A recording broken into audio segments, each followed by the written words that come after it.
Hello and welcome to my virtual classroom. My name is Jonathan Hunda, and today I'm going to walk you through a very fast and brief explanation of sonata form and all of its important features.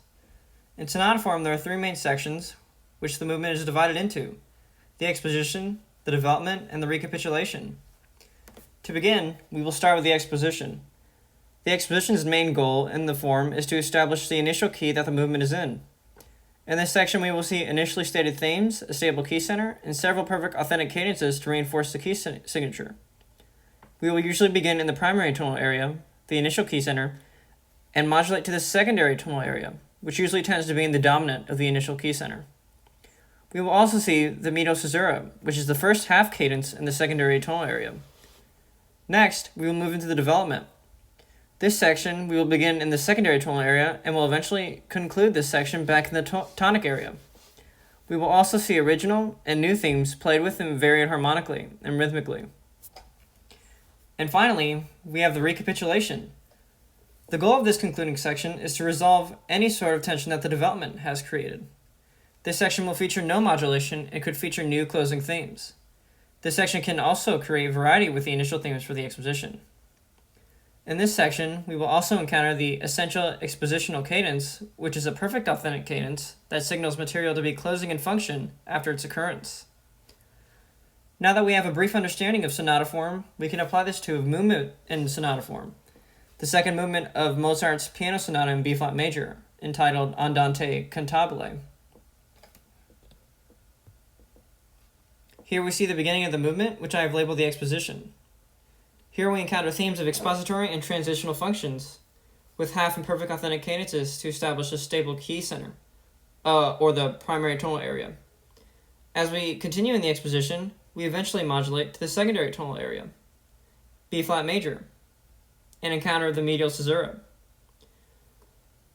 The development of this movement is special because it has no stable key area as opposed to being stable in the dominant, and we see tonicization in A-flat major.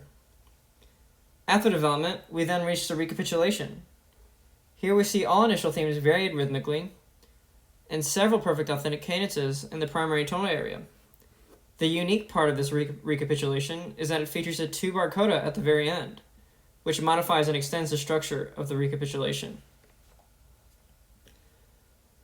Now, we will take a closer look at the exposition, because it is the base of thematic and harmonic variety in this form of music.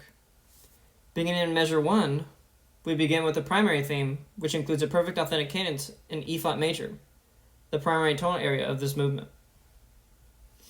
Then in measure 8, we encounter a theme transitional in function, which also includes a pack in E-flat. This transitional theme brings us to the secondary theme, which will extend itself in harmonic and rhythmic variety until measure 29 of the exposition, where we reach a closing theme. To compare, we will now look at the recapitulation. Here, initial themes from the exposition are varied harmonically and rhythmically. Let's take a listen.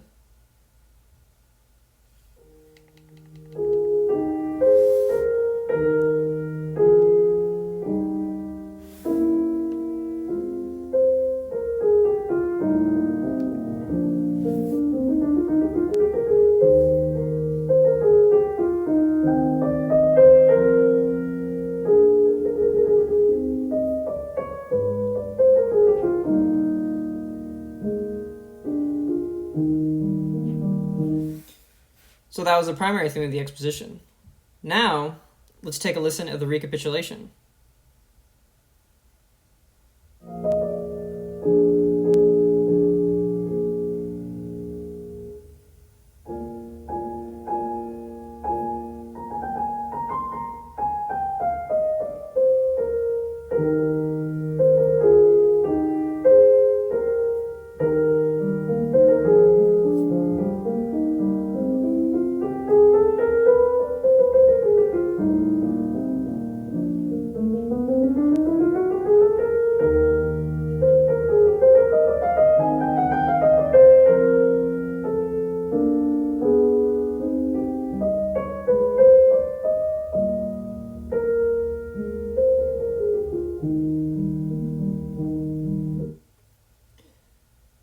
Hopefully, this brief comparison of the primary themes helps your understanding of the two sections' similarities. In summary, sonata form has three sections: the exposition, the development, and the recapitulation, with two main tonal areas and the initial themes to be varied throughout the piece. Although this explanation can be helpful, I encourage everyone to listen to a piece that you are analyzing several times.